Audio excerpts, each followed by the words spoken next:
I was sitting at my desk one day and had just finished messaging a good friend on the computer. This friend was a high-level disciple of Sai Baba. Then it happened, instantly, like snapping your fingers or flipping a light switch. I was aware of a profound change in my state of being. 1 second everything was normal, and the next second it was completely gone. Like being teleported into an entirely different universe. Mental tension vanished, and thinking disappeared, to be replaced by pure awareness. When the thinking and mental tension disappeared, my sense of self disappeared also. Thinking, mental and physical tension, and sense of self are all inextricably tied together. This aspect of the experience, which is your sense of self going away, is what some religious cartoonists like to call being one with everything, which I feel is either an exaggeration or a lie, or we can be generous here and say they are waxing poetic. When I say religious cartoonists, I mean people who promote different religious sects with a promise of enlightenment, while not telling you about the downside of the experience. Normal thinking and self-identity were replaced with an absolute inner silence like I had never experienced before, even during deep non-thinking meditation. It was deeper and more profound, and it was constant. The other principal aspect of the Enlightenment experience that is more particular to Ne Kung is that when the switch gets flipped and the experience starts, there is a sudden and profound sense of bliss. Bliss is one of those words which have been overused by the New Age religious cartoonists, so it may be difficult to convey the actual feeling.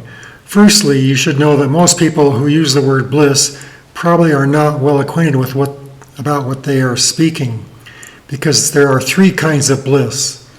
The first one is physical bliss, which isn't so hard to come by with some sex or some drugs. But those are pretty limited and poor examples of how good it can actually get. The second kind of bliss, which is how I define enlightenment, is emotional bliss, and it is a rare thing. Some may confuse a state of emotional bliss with some feelings of emotional satisfaction or joy, but that is not it. It is much more profound than those things.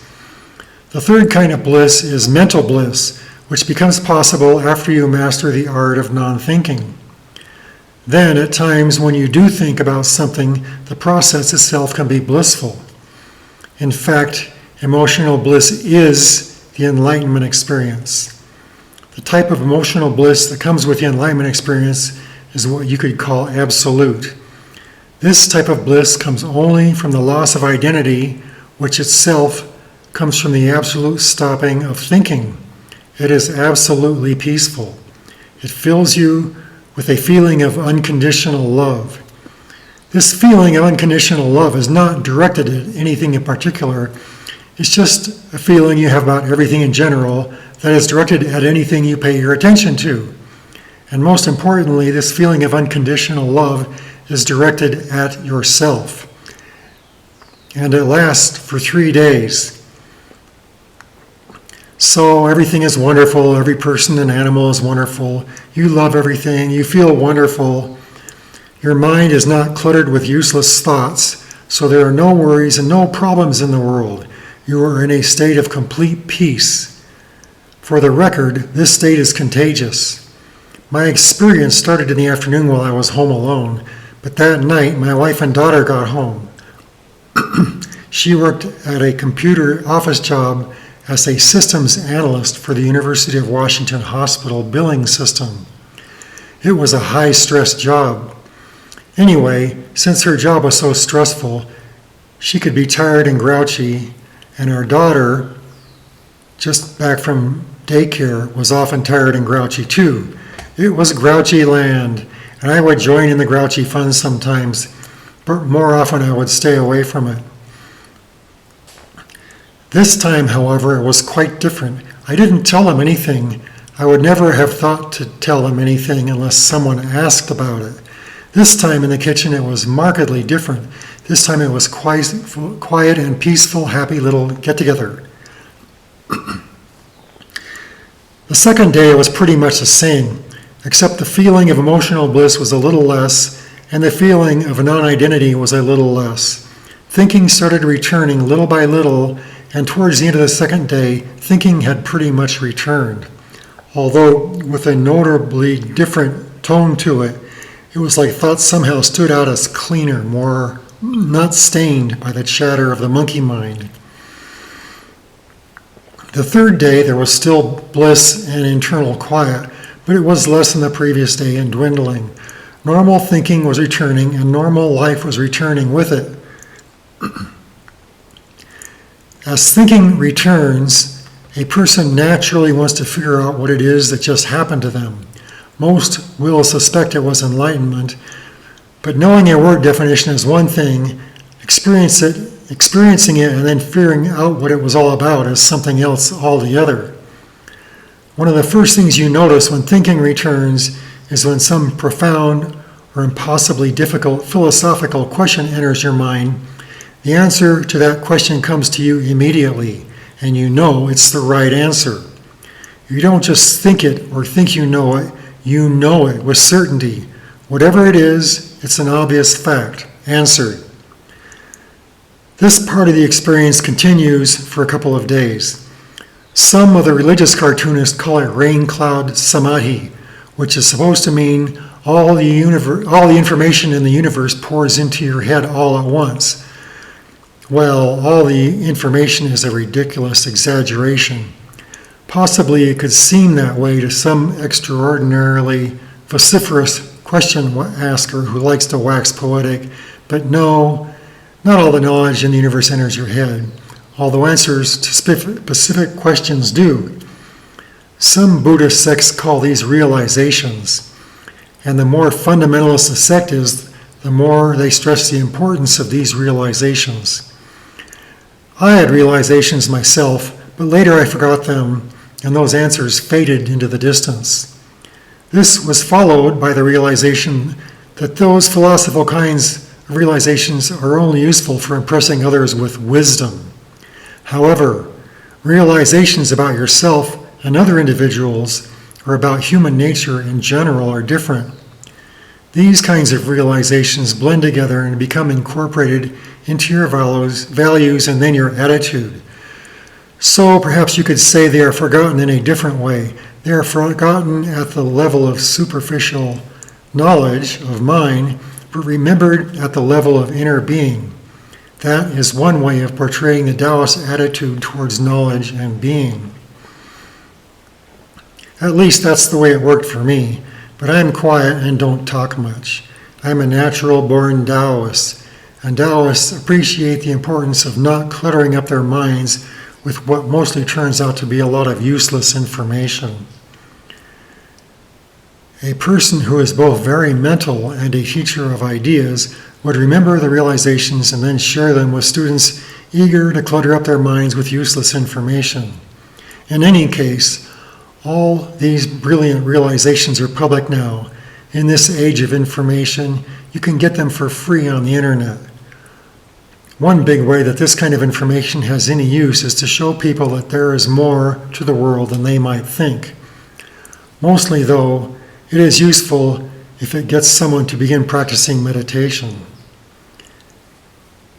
It's a natural thing for people to do, though, to focus on the mental aspect or the memory of something and then place importance on that rather than the experience itself. Another aspect of a person's nature is closely tied to the Enlightenment experience, and that is honesty. And most importantly, self-honesty. A person must have good self-honesty to even be able to have the chance for enlightenment. This is because after some time, months or years, a person ends up doing what is called facing their dark side. Unfortunately, many people tend to be in denial, so when they get to that stage of the game where they see their dark side, they don't like it and quit meditating. This means those who are left, the ones who stick with it, are not afraid to face their own worst enemy. They are warriors at heart and have an inner toughness and bravery which permits the continued exploration of themselves. The Enlightenment experience ignites a process of internal alchemy, which is when the real personal growth starts. And this growth is only because of a person's ruthless self-honesty. They no longer make excuses to themselves for their mistakes, and if they detect an excuse, they examine their belief to see if it is true or not. Self-examination, self-introspection, self-honesty. That's the ticket. The self-honesty tendency was already there, or they wouldn't have had the Enlightenment experience in the first place. But after the experience, it becomes more absolute. That's when the problem starts, because you don't just apply this ruthless honesty to yourself, you naturally apply it to everyone else as well, and savagely too. It becomes amazing to observe people being so hurtful to themselves and others, and then denying it. You wonder, how can they lie to themselves like they do? You realize they are torn up inside from internal conflict. You begin to see how so many people are so screwed up, and this realization is quite depressing. Of course, you want to help them alleviate their suffering. You know this wonderful experience you had is about self-honesty and living in reality, and they badly need that. So at this point, you run the risk of becoming a kind of evangelist, wanting to share this wonderful practice you have, which made it all possible. That's what happened to me.